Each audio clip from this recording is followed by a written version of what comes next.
ఇప్పుడే breaking news విన్నాం. Prime minister Narendra Modi గారు సికింద్రాబాద్ నుంచి ఎంపీగా పోటీ చేస్తారని. మోదీ గారు, నిజంగా నేను మీకు ఛాలెంజ్ చేస్తున్నాను. సికింద్రాబాద్లో కానీ లేదా మీ అదానీ స్టీల్ ప్లాంట్ కొనాలని 8 లక్షల కోట్లది 8,000 కోట్లకి అక్కడ కానీ మీరు పోటీ చేయండి. నేను తప్పనిసరిగా మీ మీద పోటీకి నిలబడతాను.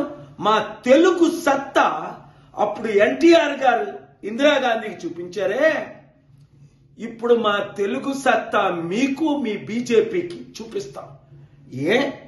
20 కోట్లు ఉద్యోగాలు ఇచ్చేయాలని మీకు ఓట్లేయాలా?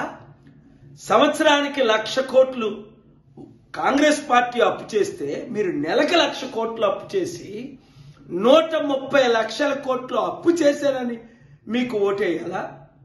ఇచ్చిన వాగ్దానాలు ఒకటి నెరవేర్చలేనందుకు ఓట్లేయాలా? నల్లధనం తీసుకొచ్చి ప్రతి ఒక్కరికి 15 లక్షల రూపాయలు ఇస్తానని 15 రూపాయలు ఇవ్వనందుకు ఓటేయాలా? మా 2 తెలుగు రాష్ట్రాల 1,00,000 కోట్లు తీసుకెళ్లి గుజరాత్ను అభివృద్ధి చేసినందుకు ఓటేయాలా? లేదా 25 లక్షల కోట్లు రుణమాఫీ చేసిన అదానీ అంబానీ కొరకు మీకు ఓటేయాలా? దేని కొరకు ఓటేయాలి?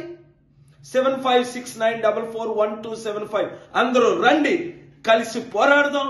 ఈ మంచి అవకాశాన్ని వినియోగిద్దాం. చిత్తుగా ప్రధానమంత్రిని ఓడిద్దాం.